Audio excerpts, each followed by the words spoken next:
کہ ملک کی ساورنٹی، ملک کی انٹیگریٹی اس وقت اسٹیک ہے. ہم پاکستانی دنیا میں تماشا بنے ہوئے ہیں اور روزانہ کے حساب سے اس قسم کے واقعات ہو رہے ہیں. اور اس کی بنیاد بھی یہی ہے کہ جب آپ کی اسمبلی میں بیٹھے لوگ وہ عوام کے نمائندے نہ ہو، وہ جعلی طور پر مینڈیٹ چوری کر کے اسمبلی میں بیٹھے، تو وہ کیا عوام کے بارے میں جو سوچے گی، وہ کیا عوام کے لیے پالیسی بنائے گی؟ ان کی تو عوام کے ساتھ کوئی رابطہ بھی نہیں ہے.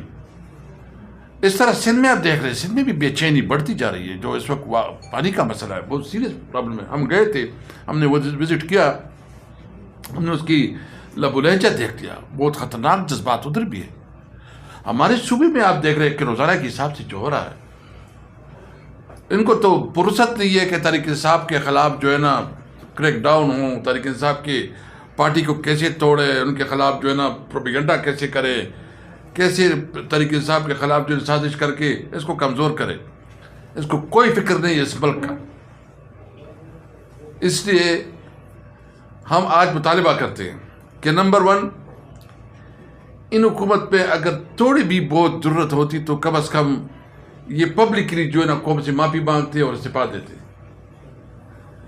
ہم نے ہماری بہت گریوینسز ہے، ہمارے لیڈر اس وقت جیل میں ہیں، ہماری لیڈرشپ دیگر بھی پر بہت زیادہ مقدمات ہیں، ہمارے ورکر جو ہے نا ہزاروں کے حساب سے جیلوں میں ہیں، لیکن پھر بھی ہم پاکستان کے خاطر اپنا دل بڑا کر رہے ہیں.